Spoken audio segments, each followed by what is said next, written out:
Halo.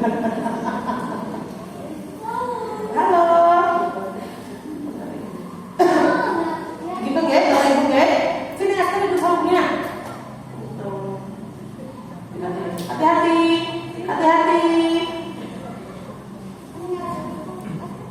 Tuh, dipanggil mama. Oke. Gitu ya, ibu ya. Maka tugas para ayah, rasa aman, merasa nyaman, serta pelepasan emosi negatif. Tugas para ibu, pengasuhan, bimbingan, pendidikan. Pembagian itu. Kesepakatan saya dan suami ketika berumah tangga, tidak ada siapa yang ngajarin anaknya, siapa yang di luar. Maka pembagiannya adalah saya ngasih materi akademisnya, suami materi agamanya. Nanti hafalan papahnya, akademis saya. Ngajarin keterampilan hidup, masak nasi, goreng-goreng saya. Ngajarin skill luar, bisa naik sepeda, naik motor sekarang, papahnya. Olahraga, papahnya. Happy-happy, papahnya. Beli buku, mami. Itu pembagiannya pengasuhan anak. Anak sakit, berdua. Anak sedih, berdua. Nah, kita susah sekali memahami peran sebagai orang tua karena tadi kita juga dididik untuk itu. Saya pun tidak mendapatkan pendidikan untuk itu. Sehingga ketika masuk ke rumah tangga bingung. Harus apa? Harus bagaimana? Begitu ya? Nanti kita belajar lebih lanjut tentang bagaimana orang tua harus berperan. Lanjut dulu saja. Anak, siapa anak? Apakah kita tahu anak hanya keturunan kita? Hanya sekedar makhluk kecil yang gak ngerti apa-apa, gak ada perasaannya, gak punya pemikirannya. Anak bukan dewasa yang dikecilkan. Anak bukan dewasa yang dikecilkan. Sejak dari 4 bulan di kandungan, ini saya sampaikan. Dari usia berapa emosi anak terbentuk, kemampuan perasaan anak terbentuk itu dari usia 4 bulan di kandungan. 4 bulan di kandungan. Maka tidak ada anak yang lahir baru ngerti perasaan. Dari 4 bulan di perut dia bisa merasakan yang dirasakan ibunya. Dari 4 bulan di perut. Maka kalau sering ada orang bilang, anaknya belum ngerti, begini waktu kami berantem masih kecil banget, perasaan juga belum. Masa tahu? Loh, dia bisa punya perasaan dari 4 bulan di kandungan. Banyak orang yang bilang, masih kecil bisa apa, ngerti apa, belum. Keliru besar. Keliru besar. Anak ini makhluk dari Allah yang diberikan perasaan, diberikan kepribadian, diberikan segala sesuatu itu sejak 4 bulan kandungan. Maka jangan sepelekan, dapat bilang, misalnya, masa bilang bilang, saya cilik, kok dia ngerti, nggak ada itu. Keliru besar. Banyak yang meremehkan peran ayah karena mengira masih kecil masa ngerti sih aku pulang atau tidak, aku ada di rumah atau tidak. Keliru besar. Anak mengenal siapa ayahnya, siapa pengasuhnya sejak 4 bulan di kandungan.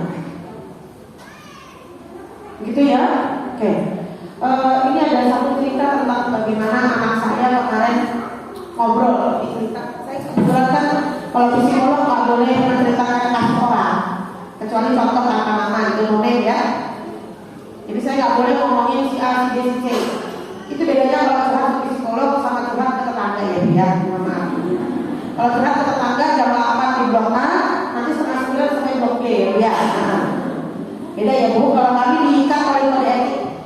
Yang sampai pada kami cukup sampai pada kami. Ya ada kode etiknya yang kami ikat. Gitu ya, karena kan tujuannya penyelesaian masalah. Nah, tempo hari saya ada bikin video sama salah satu klien yang anaknya nangis terseduh-seduh longsor karena anaknya pengen jadi pesepak bola. ibunya pengen dia jadi dokter. Kebetulan IQ-nya tinggi, kesiapan belajarnya tinggi. Anaknya menangis terseduh-seduh karena aku nggak minat jadi dokter, nggak minat. Aku minat banget di olahraga. Ibunya bilang kalau tidak mau masuk ke dokteran, putus, selesai sampai di sini pembiayaan. Kamu yang sekolah tapi kan mama yang bayar. Ya benar juga. Pilihan anaknya antara dua, nggak bisa sekolah atau mengikuti minat mamanya, begitu kan? Saya nggak sengaja nonton videonya, anak saya di sebelah. Karena ada kata-kata dari ibunya yang mengatakan bahwa anak itu nggak ngerti apa-apa, orang tua ngerti yang terbaik apa untuk anaknya. Jangan jadi durhaka, orang tua tahu yang terbaik untuk anaknya. Anak saya tanya, Mami, emang orang tua bisa menjamin? Ini sebelah ini, orang tua bisa menjamin besok bakal jadi sukses. Mami bisa jamin aku pasti akan sukses. Saya jawab, hidup Mami detik berikutnya aja Mami nggak tahu. Ini detik berikutnya Mami hidup apa enggak, Mami nggak tahu. Gimana Mami mau jamin kamu hidupnya gimana ke depan? Betul Bu? Lalu anak saya tanya, lalu kenapa maminya anak itu menjamin kalau bukan profesi itu tidak akan sukses kamu? Ya nggak tahu Mami, makanya baru konseling orang tuanya. Terus anak saya bilang, terus kenapa harus dididik anaknya? Saya bilang, tugas Mami bukan pilihkan masa depanmu. Tugas Mami membimbing kamu bisa menjalani hidupmu dengan baik, benar, optimal, agar kelak kamu bisa milih masa depanmu sendiri yang baik, yang kita bimbingkan. Urusan di depan sukses atau tidak, terjamin atau tidak, ukuran suksesnya apa, Mami nggak bisa jamin. Betul? Nah itu sering yang kita hilang, kita takabur ketika lihat perkembangan anak. Nanti kalau nggak bisa baca di SD-nya gimana Bu? Nggak berhasil. Kan kita hilang, ada sesuatu yang kita lampaui. Padahal prosesnya mungkin masih berjalan. Betul nggak? Nanti kalau nggak masuk ke SMP itu susah masuk ke universitas negeri. Nanti kalau nggak diterima di SMA itu Bu, dia masa depannya gimana? Kuliahnya susah. Ya sama seperti ibu yang tadi, kalau nggak jadi dokter nggak jadi orang. Kita mengecilkan peran anak kita, seolah-olah kita yang menentukan kalau dia akan bagaimana.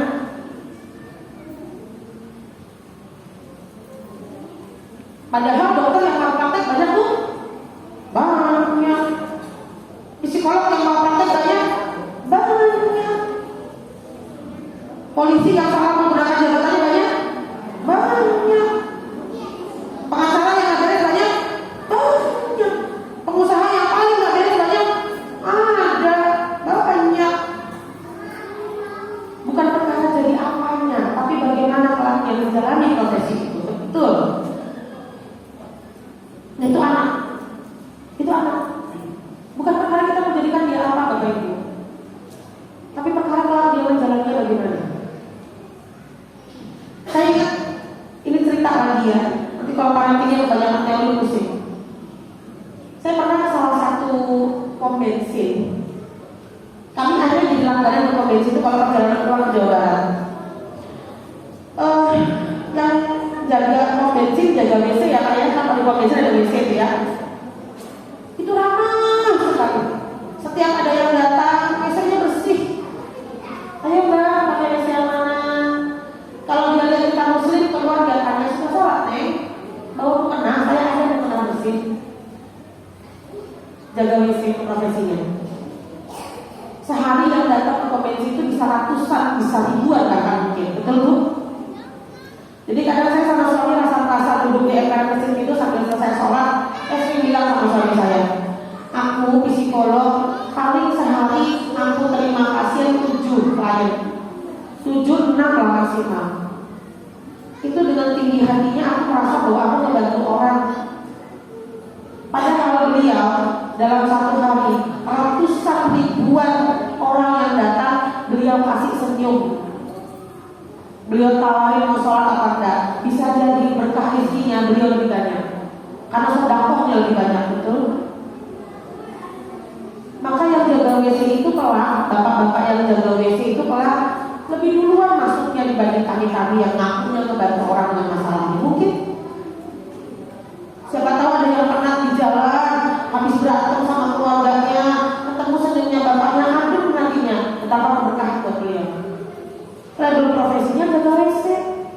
yang satunya psikolog. Maka bagi saya tidak penting jadi apanya, tapi bagaimana anak-anak menjalaninya. Nah yang ini sering kita lupa ketika mengasuh anak. Kalau kita fokus pada anak akan jadi apa?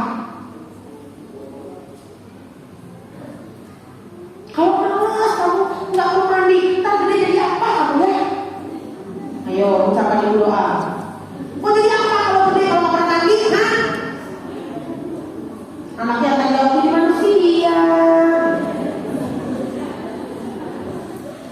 Karena saya pernah saya tanya gitu Mbak Ina, kalau nggak pernah mandi jadi apa nanti? Jadi orang. Iya sih benar juga ya. Maknya yang salah. Ya, oke kita lanjut saudara. Yang cepat dulu, oke? Nah, ini boleh nanti dibaca sendiri, ya. Nah, guru adalah orang tua kedua bagi anak. Maka ibu dan bapak tidak sedang bersaing dengan para guru. Ibu dan bapak bekerja sama dengan para guru. Ibu dan bapak harus saling melengkapi dengan ibu bapak guru di sekolah. Yang nggak bisa ibu lakukan di rumah, guru membantu di sekolah. Yang nggak bisa guru lakukan di rumah, di sekolah, ibu bantu di rumah. Mengajari kemandirian itu di sekolah atau di rumah? Mengajari kemandirian di rumah atau di sekolah tuh? Di rumah. Lalu kenapa bahasanya Ustazah nanti kalau kasih tahu ya supaya haknya jangan banyak-banyak. Kalau saya itu nggak kan? Kalau Ustazah, ayo siapa yang ngaku itu? Kalau saya itu nggak ngaku ya Ustazah. Kalau nggak Ustazah ya. Tapi dulu kamu Ustazah ada sama saya.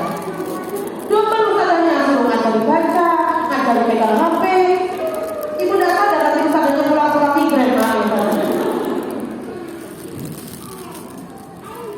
Pembagian tugas itu harus jelas, harus koordinatif. Tugas ngajarin online training siapa? Pipis sendiri, cebok, siapa? Orang tua. Lalu kenapa sampai sekolah kayak belum dilepas? Bapak baju ganti, belum sempat mandi, lalu kata mohon maaf ya, tolong di sekolah.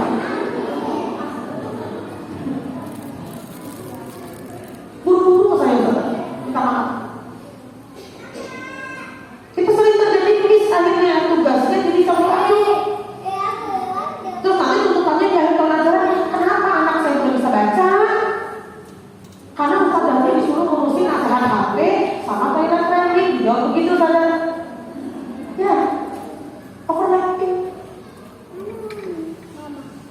Karena ibunya udah capek kan suka ojek, gitu ya, ibu masak, ya.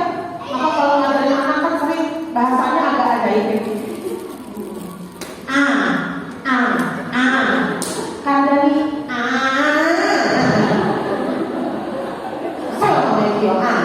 bener kan? Ya kan Bu?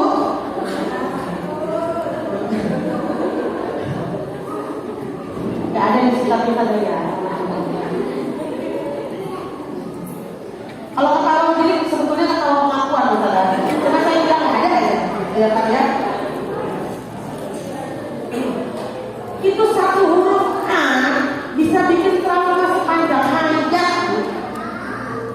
Hanya karena A itu baru A huruf Latin, nanti A huruf Arab tambah lagi. Alif fathah, ini A. Terus anaknya belum A, belum. Jadi guru A itu sih kayak ini ya mah. Gak, ini A. Ngamuk lagi kita. Di sekolah ngapain aja? Dengan guru apa enggak? Sampai sekolah ketika huruf A, lihat, yang dia bayangkan wajah mama yang awal tadi itu loh. Makanya ketika ibu gurunya baru ngasih A, drotos, betul? Iya.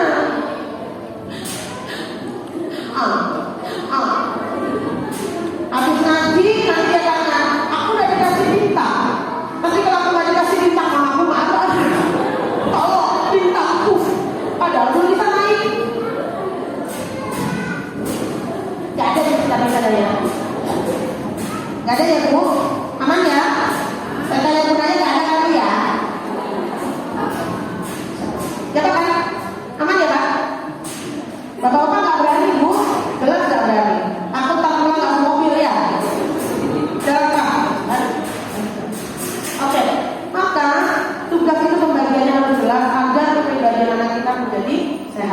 Gitu ya Bu ya.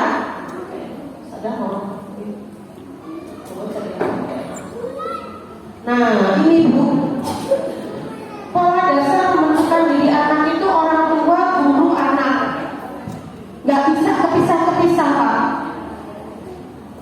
Keluarga, orang terdekat itu menjadi pembentuk karakteristik anak. Gak bisa kepisah-pisah. Orang tuanya benar, gurunya enggak, lingkungannya enggak, terbuka lingkaran keamanan itu. Gurunya benar, orang tuanya enggak, lingkungan enggak, terbuka. Lingkungannya baik, gurunya tidak, orang tuanya tidak, terbuka. Terbuka keamanan untuk pembentukan kepribadian anak.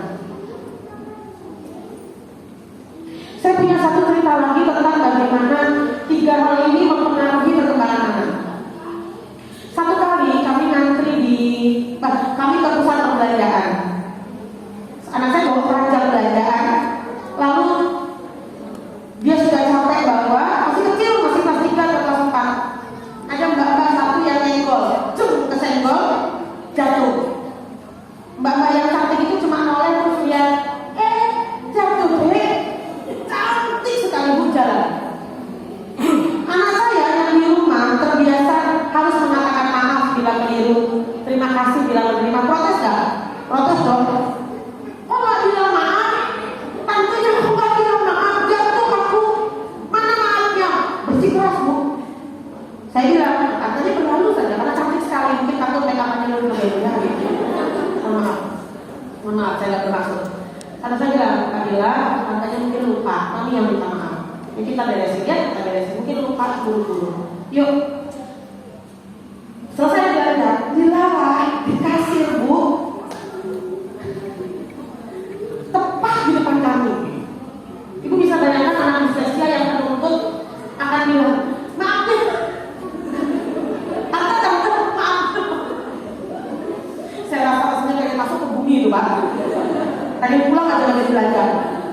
Dengan keranjang, tante tadi kan nyenggol, maafnya mana? Mungkin si tante ini juga kurang empati ya. Noleh, gitu dong. Yang tidak bisa dari si tante, dampak psikologis pada kepribadian anak saya. Sampai di parkiran, anak saya bilang, besok mami tidak boleh memaksa aku minta maaf kalau aku salah. Orang dewasa suka maunya sendiri. Enak betul. Kita rasa ya. Maka saya bilang sebagai yang saya susah payah lakukan, rusak seketika karena lingkungan tidak mendukung. Maka ada pepatah yang bilang membesarkan anak itu dibesarkan oleh satu kampung, satu desa.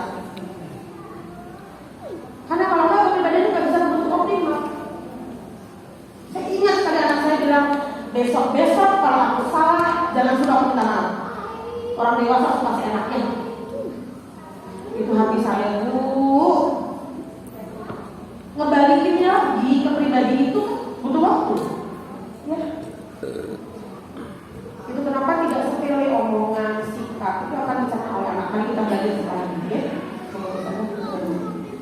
Nah, ini Bapak, ini bentuk 5 emosi dasar. 5 emosi dasar. Saya belum ngerti.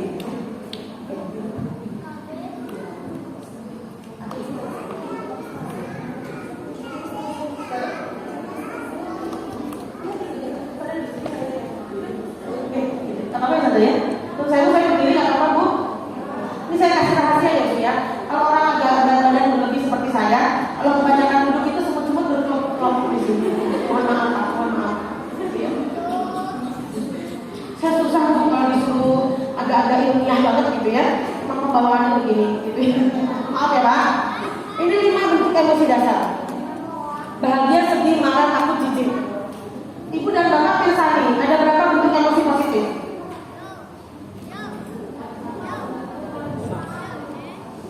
Emosi negatifnya? Ini brojol, anak langsung punya Pak. Lahir, langsung punya. Itu kenapa di agama kita diajarkan berkumpullah dengan yang soleh. Karena emosi dasar yang positif cuma 1. Jadi agak berat kalau kita mengajak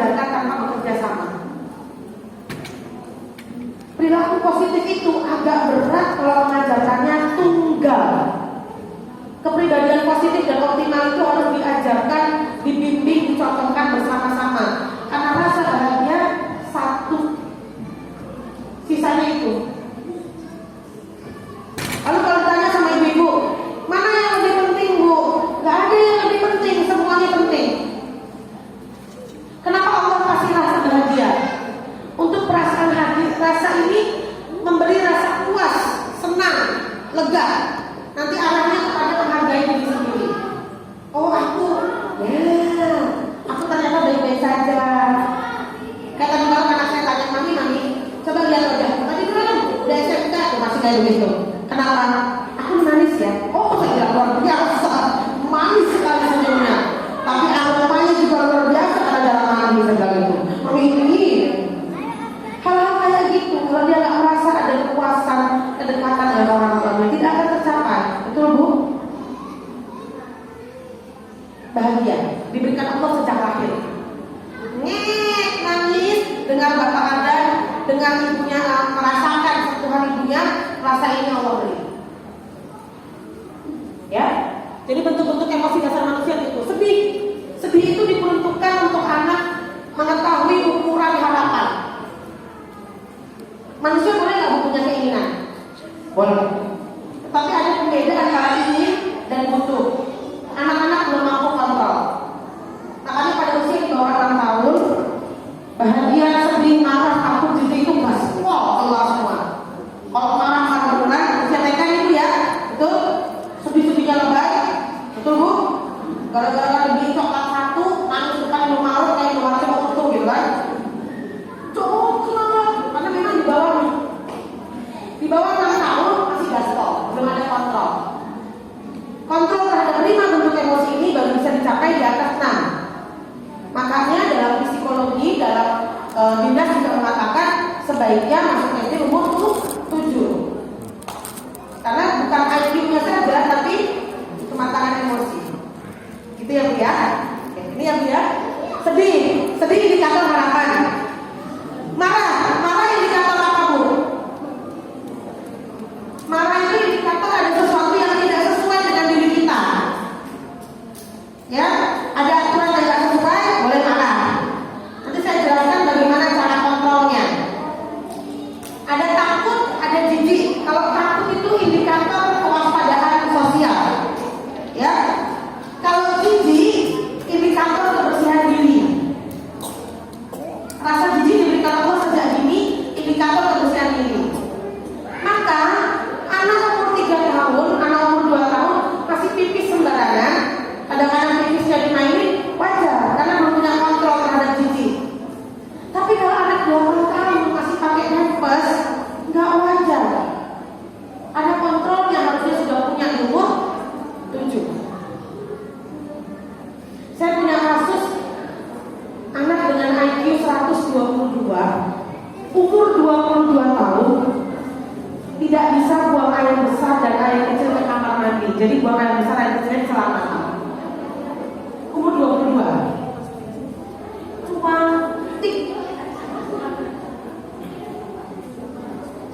bisa kebayang itu aroma kotoran umur 22. Beda ya sama yang umur 2 bulan ya.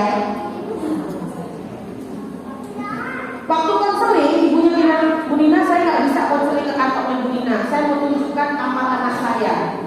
Jadi kasus khusus anak ini saya datang ke rumahnya umur 22, Pak.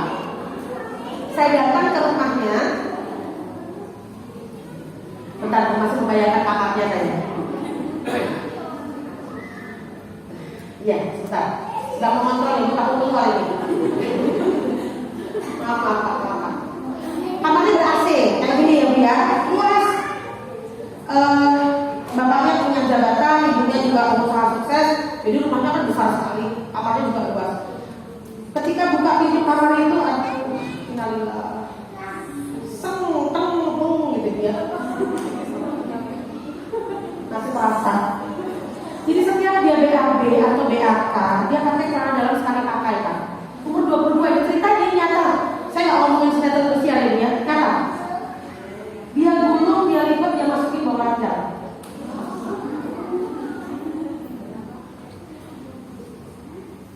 Haid, dia gulung, dia masukin di pojok-pojokan kamar. Berhenti saya. Karena memang tidak terlatih, dia baru lepas pempes umur 9 atau 10.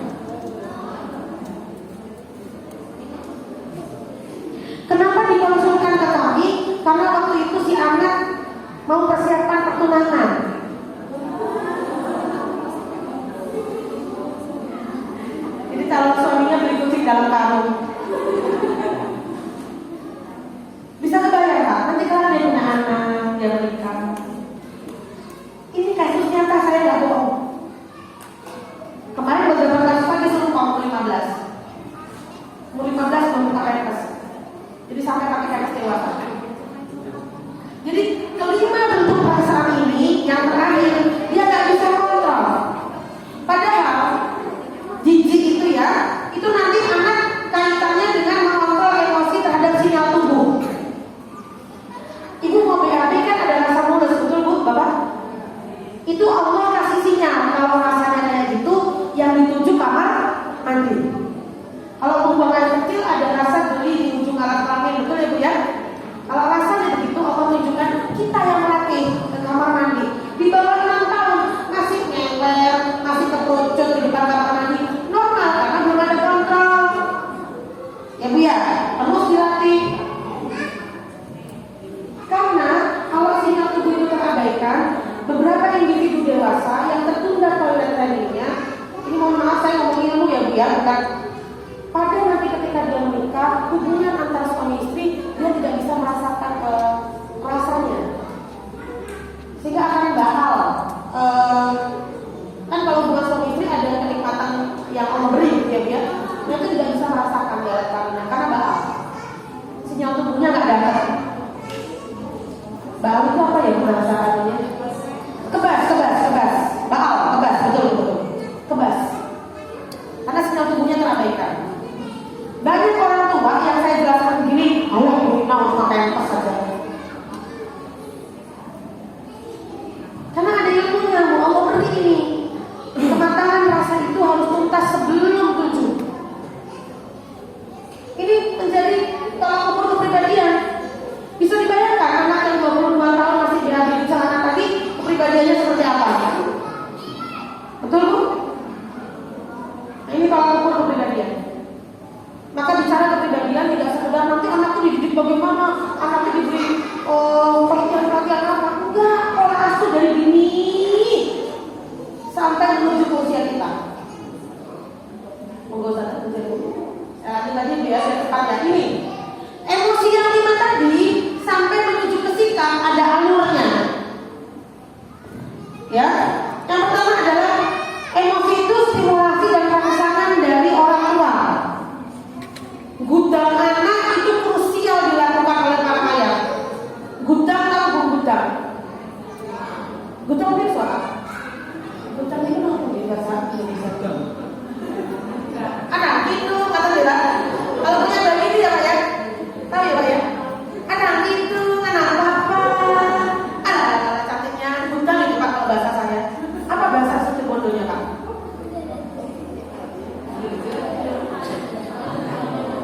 Ya itulah yang dia tahu yang dia apa sekarang mungkin banyak yang nggak tahu karena sekarang yang buta HP ya dia lagu klasik ya bikin itu yang buta anaknya.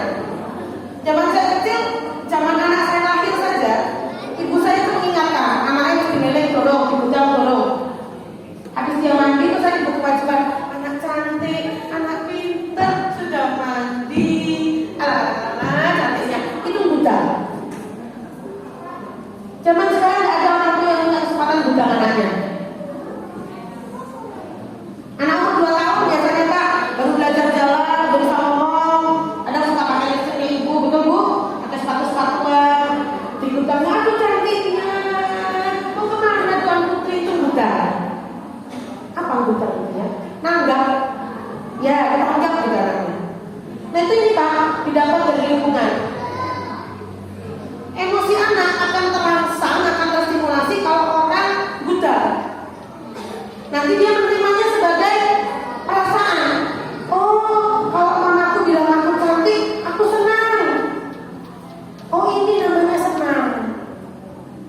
Oh, kalau mamaku kayak gitu namanya marah, namanya sedih.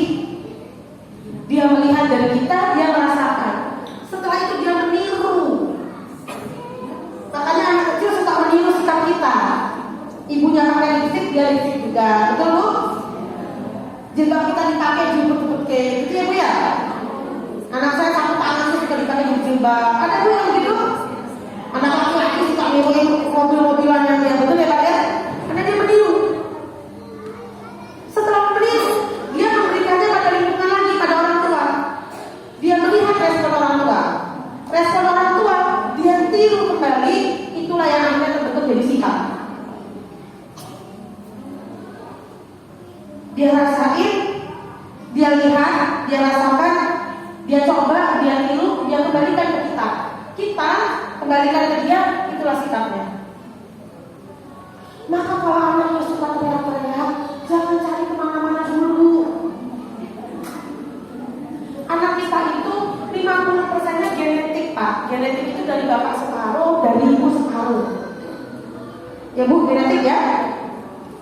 Kalau ibunya keras kepala, bapaknya dominan, terus nanti ibunya cara memberitahunya, makanya kalau mana main, wah,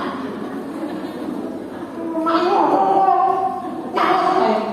nanti kalau anaknya juga, nah itu jangan cari kemana-mana. Anak kita pasti anak kita 100% aku yakin anak kita. Jangan nyentang-nyentang, besok kok kayak gini, besok kamu gak bisa anak ini. Mulainya jalan ke sana, mulainya ke kanan dan ke kiri. Cari bapaknya. Sering ibu lagi. Apa ibu? Kita mau anak siapa nih ya? Nanti ketika para ibu berkumpul saling membandingkan penderitaan ya. Nah, sepiro anak sampai lupa, aku nggak, masya Allah. Saya mau anakku, tak saya mau anakku. Lupa oleh kasih. Maaf ya Bu, maaf ya Pak ya. Saya bongkar rahasia para ibu ini Pak ya. Lanjut Bapak Ibu. Saya udah. Nah ini sikap tadi didapat dari 1, 2, 3, 4 pola pengasuhan. Pengasuhan pertama namanya otoriter. Itu anak tidak punya hak untuk menyampaikan pendapatnya. Pokoknya, kudunya, harusnya hanya orang tua yang punya hak mengatur anak. Anak nggak punya hak untuk mengatur sebaliknya. Biasanya pola asuh otoriter ini akan melahirkan anak-anak yang cenderung mudah depresi. Kalau permisif, orang tua memberikan kelonggaran penuh tanpa kontrol. Otoriter kontrolnya kebanyakan, permisif kontrolnya nggak ada. Biasanya anak-anak yang begini, anak-anak yang akan cenderung tinggi hati, tidak punya kontrol diri. Lihat di TV kemarin yang dia bunuh ayah dan kakaknya dan ibunya karena dia tidak mau ngasih, permisif. Pernah ada kasus yang kita lihat yang lucu sekali, dia mau ngejajahin ngasih belanja ke pacarnya, genteng rumah dia turunin dia jual. Pernah lihat di TV? Permisif. Ya, yang paling parah yang pernah bayar, kontrol tidak ada, apresiasi tidak ada, parah berat. Saya pernah punya kasus tuh ya, anaknya berkebutuhan khusus, lumayan berat, ibunya datang konsul sama saya, sama sus. Kalau orang-orang yang ini pakai sus, atau ya dia sus ya, sama sus. Terus saya tanya ke mamanya, jalan umur berapa Bu? 13 bulan Bu. Merawat Bu? 15 bulan.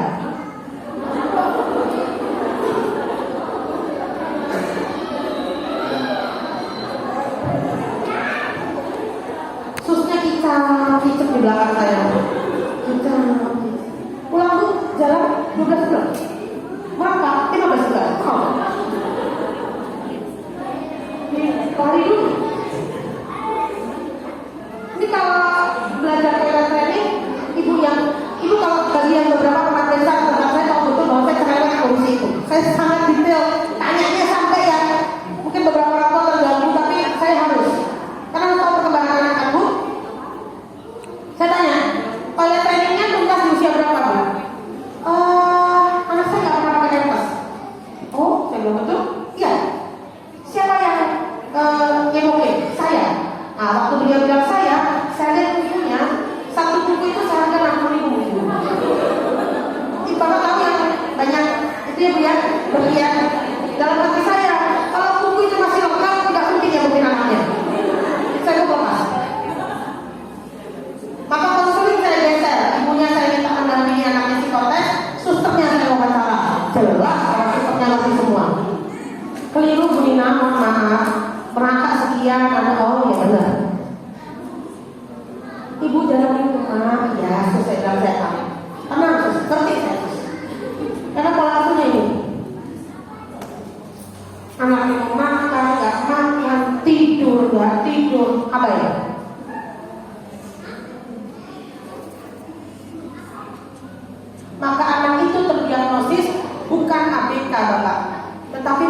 termodifikasi perilaku ya Allah.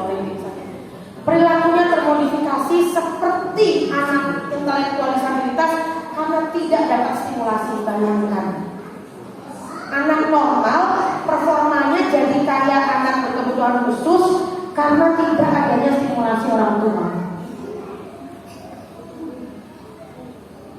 IQ-nya mepet di 71, tapi normal. Dan itu kasus seperti itu lebih banyak. Maka pola asuh itu krusial, gitu ya. Yang terakhir demokratis itu seimbang, ya. Nah, ini tuh grafiknya. Otoritas di sini, kontrol ketinggian, penerimaan terhadap prosesnya anak tidak ada, terhadap kekurangan anak tidak ada. Ya biar permisif di sebelah sini, kebanyakan penerimaan, kontrol nggak ada. Indomaret bisa sehari 30 kali. Ada yang begitu Bu? Ada. Nangis sedikit berangkat Indomaret, nangis sedikit berangkat Alfamaret, ada. Ya permisif namanya. Ya, aku nggak sekolah dari bawa motor ninja, beli motor ninja. Nih HP ku dulu iPhone, aku isi kalau mau pokok. Permisif gitu. Ya Bu ya. Oke, lanjut. Pengabaian dua-duanya tidak ada. Kontrol tidak ada, penerimaan tidak ada. Demokratis, kontrol cukup, apresiasi cukup. Gitu ya. Kita cepat saja, ya nanti kita bisa buka sesi diskusi gitu ya Bu ya. Banyakan materinya nanti juga hilang. Ini yang tadi saya bilang trait. Trait itu adalah komponen terkecil dari sifat. Itu terturun secara genetik. Jadi yang terturun secara genetik itu bentuk hidung, warna kulit, rambut. Ya, kalau ibunya seperti saya, sawo matang, ayahnya kuning langsat, tidak mungkin anaknya cerah seperti Luna Maya, insya Allah. Kalau sampai saya bawa pulang anak saya cerah seperti Luna Maya, tertukar di ruang bidan. Anak orang saya bawa pulang. Ya Bu ya. Jadi kalau sudah menyadari, anak saya bilang, mami, aku pakai skincare itu bisa nggak kulitku kayak ada namanya ayahnya orang asing ya Bu ya. Saya bilang iya. Mami sama makan. Papa kuning langsat. Itu mau skincare diminum juga nggak akan begitu saya. Beda genetik. Ya. Jadi nggak apa-apa Mbak Ira agak coklat, tapi sehat. Nanti kalau dia bule-bule di sana, senangnya juga coklat-coklat saja. Iya, genetik nggak bisa ditaklukkan ya. Mau diminum skincare tetap sama makan. Gitu ya Bu ya, itu genetik. Nah, ternyata yang kita baru tahu, temperamen itu terturun secara genetik.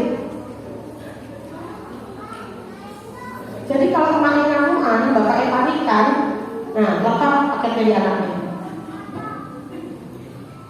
Temperamen terturun secara genetik. Anak saya itu keras hati sekali. Alhamdulillah anak kami berarti. Karena saya keras kepala, suami saya keras hati. Pas kan perpaduannya.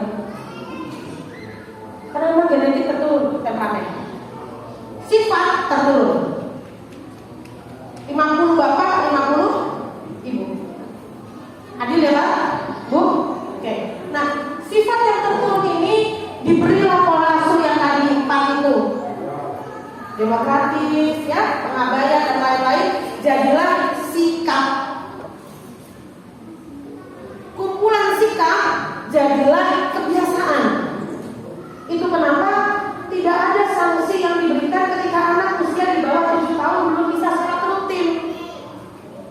Karena masih membentuk sikap untuk menjadi kebiasaan atau habit. Kami ketika jamaah, anak saya di bawah 7 tahun Pak, gak pernah memaksa harus sholat.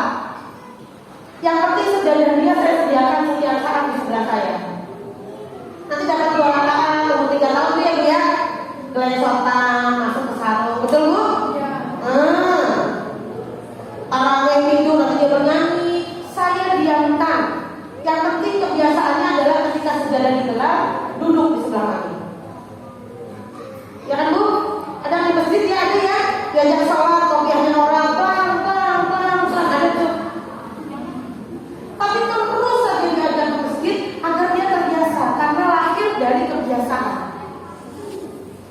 sikat itu kemudian menjadi pembiasaan. Kumpulan pembiasaan tadi, bila kebiasaan yang baik, optimal, jadilah perilaku.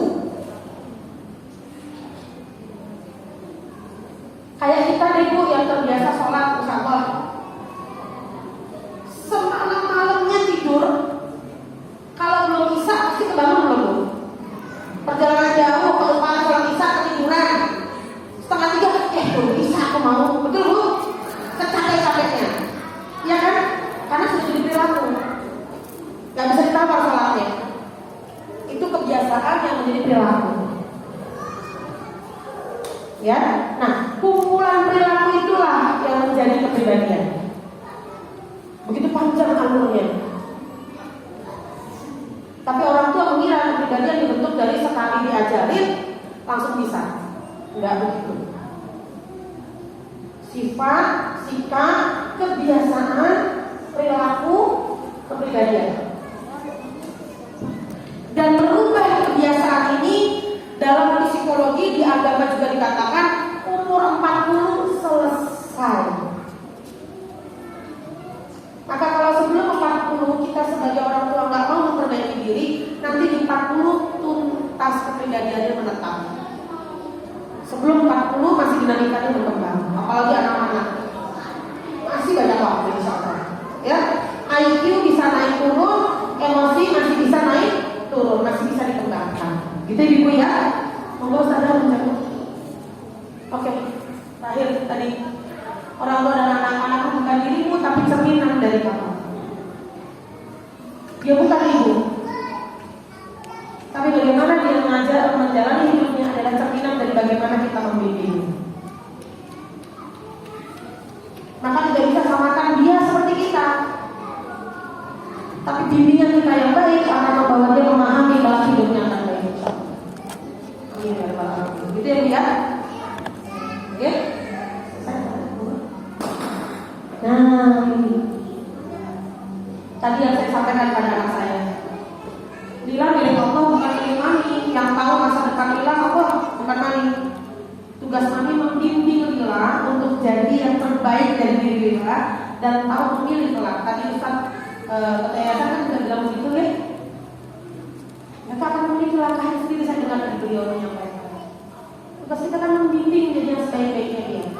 Tapi apapun dia di depan, Allah yang punya hak untuk itu, kita enggak.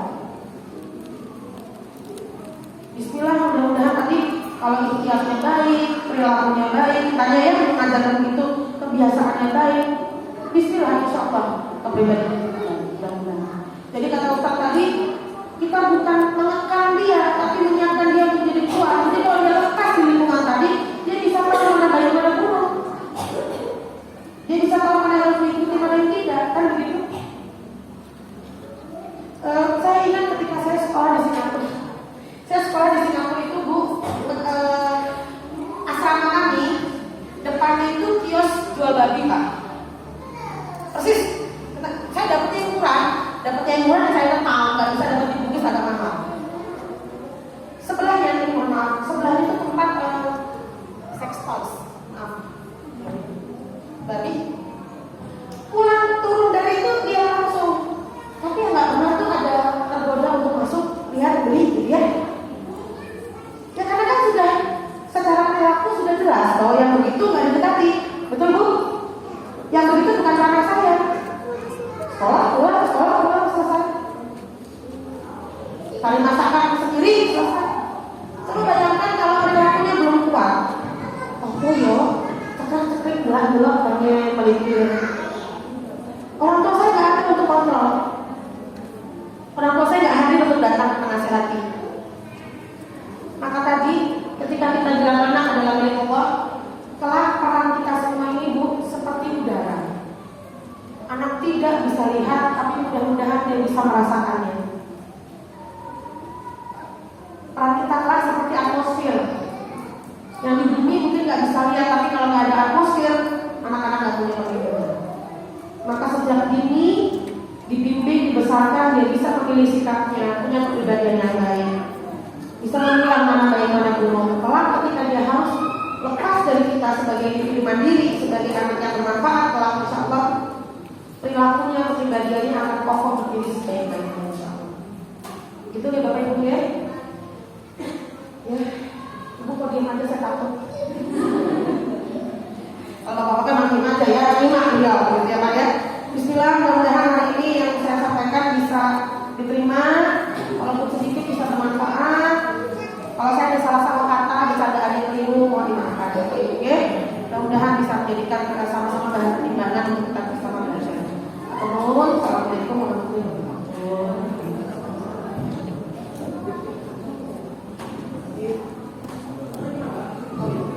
Terima kasih kepada Ibu atas materi yang telah disampaikan. Semoga bermanfaat bagi kita semua. Untuk selanjutnya, kami akan buka sesi tanya jawab. Sebelum bertanya, mohon mengangkat tangan. Terima kasih.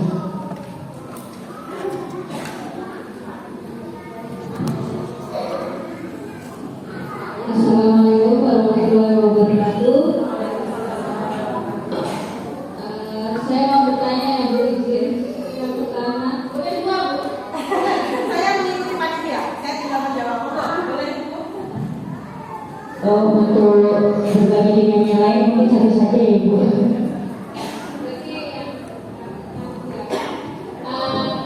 Bagaimana menyampaikan ke suami secara tegas ya, maksudnya nggak terasa mengkritik atau terkesan emosional, menyampaikan ini loh ya, kalau kita itu harus sama-sama harus bergerak tanpa terkesan menggurui kan, kayak nggak sedihnya doang.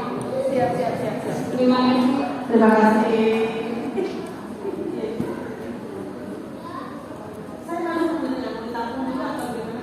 Saya beri kesempatan untuk 2 orang penanya lagi, nanti akan dijawab oleh Ibu Lina. Assalamualaikum warahmatullahi wabarakatuh.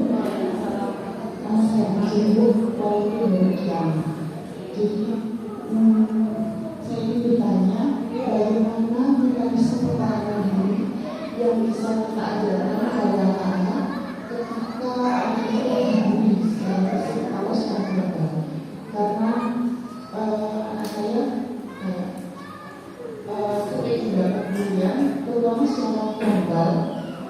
Mengingat anak saya itu kan suka baca gitu, jadi ketika berkata itu sangat textbook, terus dari situ sangat kaku dengan diksi yang tidak boleh.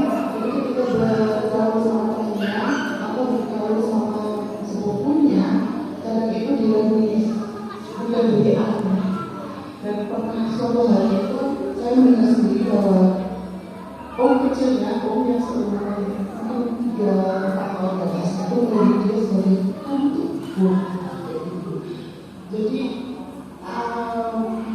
self-defense mekanismenya seperti apa yang bisa saya ajarkan? Karena kalau itu terus-menerus atau dia terpapar kayak gitu, secara psikologis kan masih akan sangat berdampak sama kepribadian dia dan ada harus diri sendiri. Terima kasih. Assalamualaikum warahmatullahi wabarakatuh.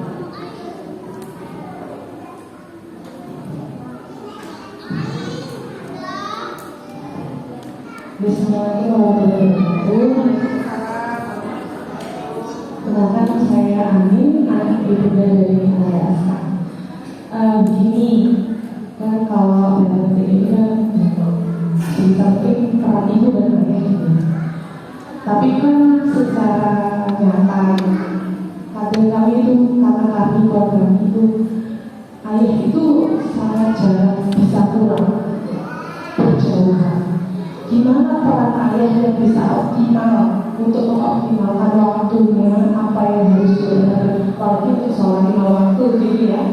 Itu kan sulit sekali untuk peran ayah, apalagi sholat Jumat. Mohon maaf, sekarang hanya bisa 1 dan minggu.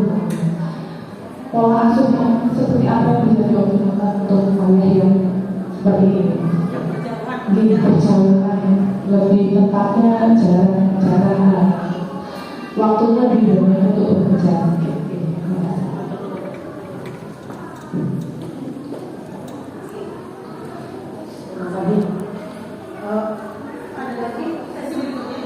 Mohon maaf, saya beri untuk 3 sesi pertanyaan nanti ya Ibu, untuk yang 3 pertanyaan dulu, biar dijawab oleh Ibu Ida terlebih dahulu. Terima kasih. Itu ya Bu, sesi berikutnya ya. Mudah-mudahan mau jaga bisa agar jawabannya sesuai dengan kebutuhan Ibu gitu ya. Ataupun nanti ada jawaban kita yang belum, mudah-mudahan ada kesempatan bertemu di lain waktu atau ada narasumber lain yang bisa melengkapi itu ya. Gitu. Pertanyaan ibu-ibu sebetulnya spesifik sekali ya, tapi saya nggak boleh jawab ke ranah personal, saya harus jawab ke ranah umumnya gitu ya. Karena kalau yang ranah personal, kalau ibu nanti anak-anaknya yang psikotes bisa kita nanti konseling dikasih psikotesnya jadi ya. Nanti kalau hasil psikotes rahasia Bu, hanya untuk orang tua, nggak boleh anak-anak begini ya, satu-satu ketemu saya, guru, orang tua. Nanti kalau psikotes, kalau ada yang ikut ya Bu ya, gitu. Oke, saya jawab dulu bagaimana menyeimbangkan antara ibu nih udah dengar ilmunya, bapak belum, gitu ya Bu ya. Sebenarnya kalau memahami ayah dan ibu nanti kita harus buka sesi parenting sendiri, gitu ya. Tapi ini saya jelaskan umum karena kompleks Bu. Ya betul. Kesalahan kita berumah tangga yang pertama ini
komunikasi. Maka kita harus paham pola komunikasinya.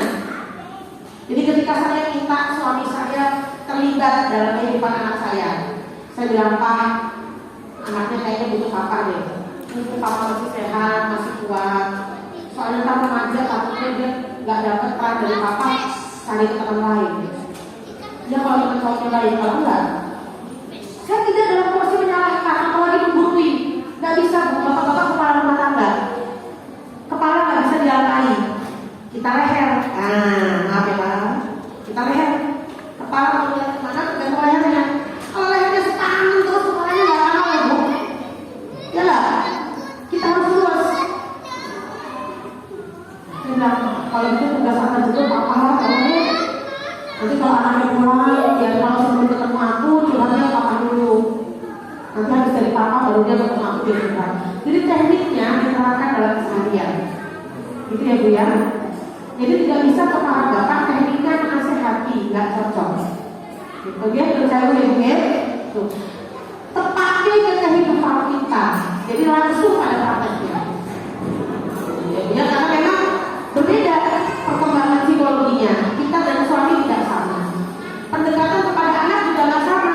Bapak kalau suruh duduk manis hadap-hadapan sama anak nggak cocok. Tapi kalau sampai cuci motor bareng, anak cowoknya diajak cuci rambut bareng, gitu kan ya, ngomong bareng, ya lebih enjoy. Nggak ada, karena di kehidupan para bapak itu, mohon maaf kalau saya dulu tolong dikoreksikan. Tidak ada para bapak yang curhat-curhatan anak temannya, mas, cucuku mas, masa kok nggak ada. Iya kan? Nggak ada, betul kan? Yakin Pak ya? Nggak ada, itu kita doang. Nggak ada. Bapak-bapak kalau ketemu dia bahas obrolan, makin seru makin rame. Ya kan? Kecuali teman baik sekali, tapi itu pun tidak akan dibuka pembicaraan kalau memang tidak dibutuhkan, betul Pak? Maka tidak ada suami pulang kantor, mama tak curhati mah, masya Allah mah, pengen aku mah, nggak ada.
Yang dibully mungkin juga punya mekanisme pertahanan diri yang rendah, karena mungkin kita melindungi berlebih, bisa jadi wallahu a'lam. Itu ya Bu ya. Nah, maka karena kita tahu sama-sama ini korban, pembinaannya harus dilakukan pada keduanya. Kita bicara yang dibully dulu, yang dilulu. Yang dibully, anak-anak dibully sering pemahamannya ketika anak-anak dibully dia diam, itu dikira mereka menerima. Ya, padahal tidak. 3 reaksi dasar ketika orang mengalami perundungan: freeze, flight, fight. Diam, menghindar, baru bisa melawan. Maka sering sekali korban-korban perundungan seksual, kalau kita baca di berita, aduh netizen ini ya Masya Allah, setelah 20 kali pelecehan korban hamil, nanti komentar di bawahnya, ya 20 kali ya sebenarnya seneng. Mohon kita yang sudah terdidik tidak melakukan komentar itu, karena korban kena pelecehan ini freeze. Apalagi ada relasi kuasa gitu ya, sampai guru ke murid, guru ngaji ke santri, itu kan relasi kuasa, mereka freeze. Maka sampai 20 kali baru mereka berani melapor karena freeze. Reaksi pertama membantu shock. Jadi nggak ada itu korban pelecehan 20 kali 14, apalagi pasti pelaku kan melakukan pengancaman, kamu nggak naik kelas, kamu nanti keluarganya aku bunuh, ya. Itu yang pertama. Baru dia fight, menghindar, baru dia berani fight, melawan.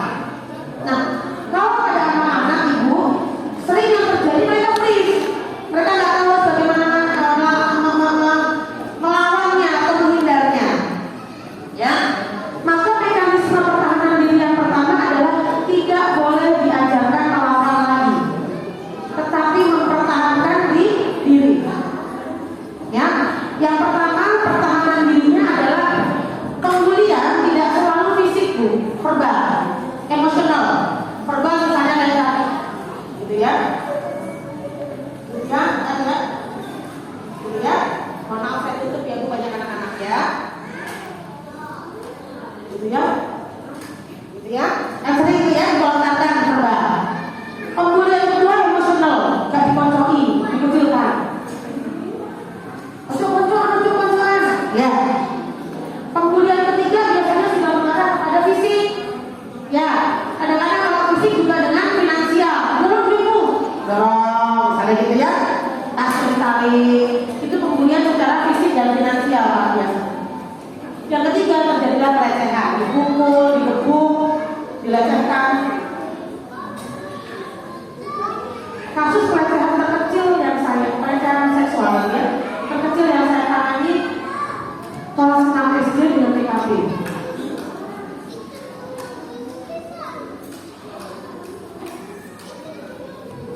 Kelas 6 SD dengan TKP. Makanya saya itu kalau sudah sampai rumah Bu, tewas. Karena kalau sudah di kantor pening. Maka nggak bisa lagi dibilang nanti aja kalau udah gede kita kasih pemahaman gitu ya. Kapan-kapan mungkin bisa diundang narasumber lain dan nanti kita kumpul lagi membahas tentang kenapa sampai ada perilaku pelaku melakukan itu korban terjadi. Itu ya Pak ya, penting. Maka yang harus dibina ketika di perilaku tadi ya, di perilaku ketika dia freeze, ajarkan untuk menunjukkan ketidaksukaannya. Ketika ketemu bilang,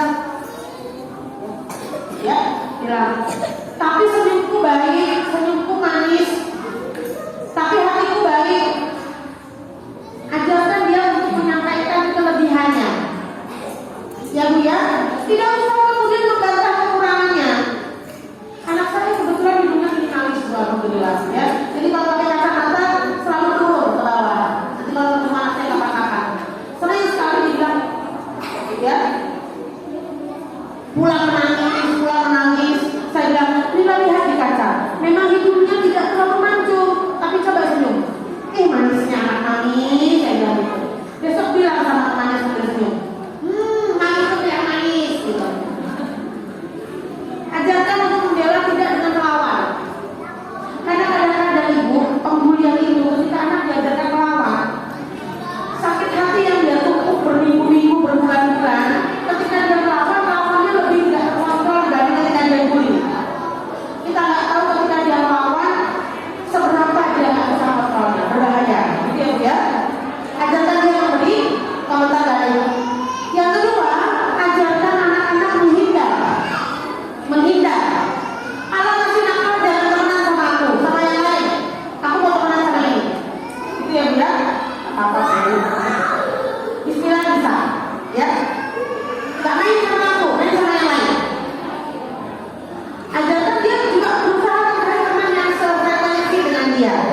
pelan-pelan, ya Bu ya.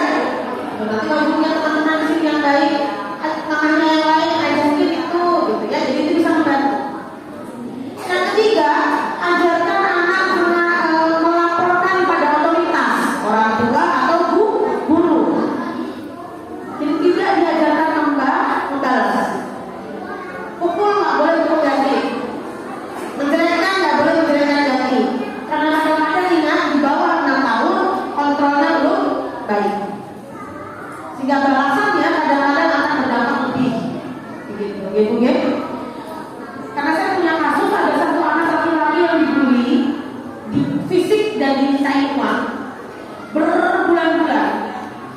Sekali waktu dia mungkin udah capek ya Bu ya, dia ngantri mau cuci tangan, dibully lagi, diambil duitnya, dilecehkan fisiknya, dia dorong yang bully, jatuh kena pot sekolah.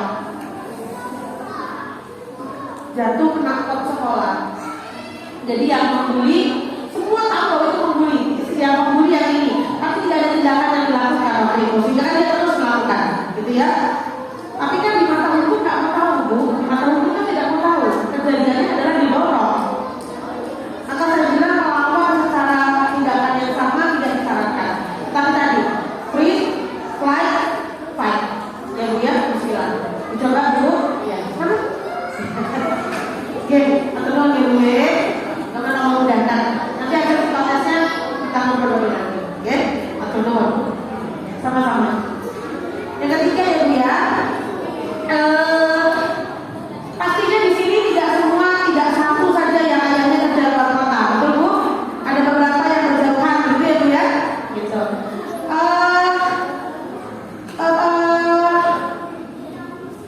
Dinamikanya orang tua berjauhan adalah ibu atau ayahnya harus berperan double, gitu ya Bu ya.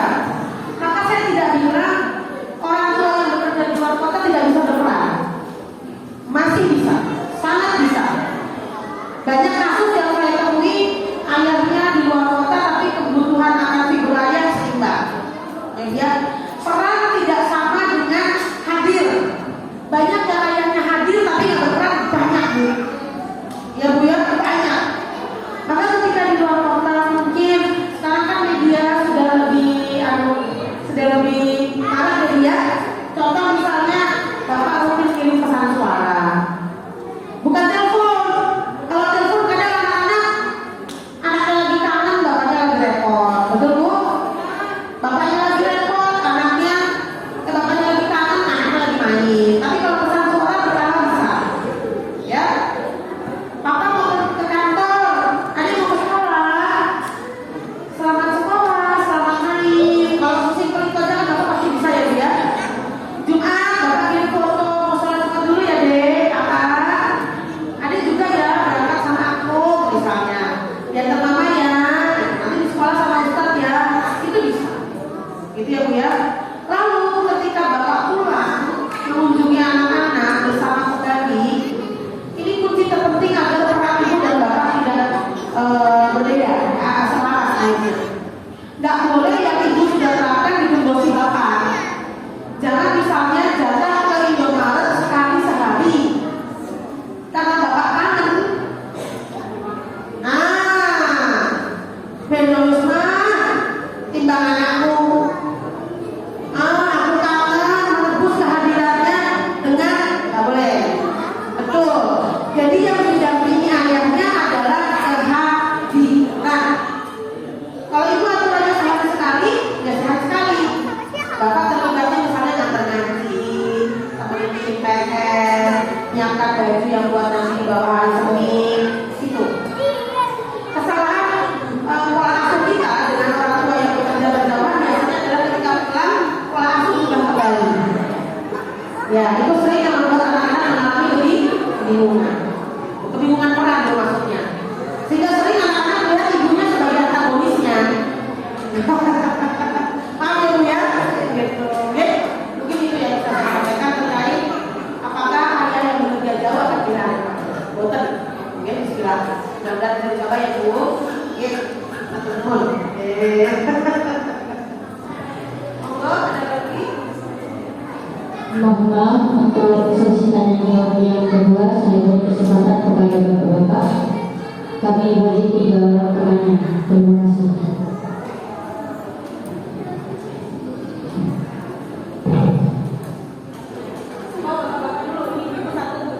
Untuk sesi tanya jawab Ibu nanti di sesi ketiga ya Bu. Sekarang kami beri kesempatan dulu untuk Bapak-Bapak. Terima kasih. Bismillahirrahmanirrahim. Assalamualaikum warahmatullahi wabarakatuh. Terima kasih Bu Andrina, kesempatannya sudah bisa diberikan. Saya sepakat dengan apa yang disampaikan oleh Andrina bahwa di mindset kami sebagai seorang suami nggak bisa ngomong-ngomong ini. Sepakat saya. Jujur aja. Ini juga ada ikut saya di sini. Jujur karena kalau boleh jujur, kami sudah disibukkan dengan aktivitas kerja kami, kerja kita maksudnya. Mungkin ini juga bisa pada mengakomodir kalian.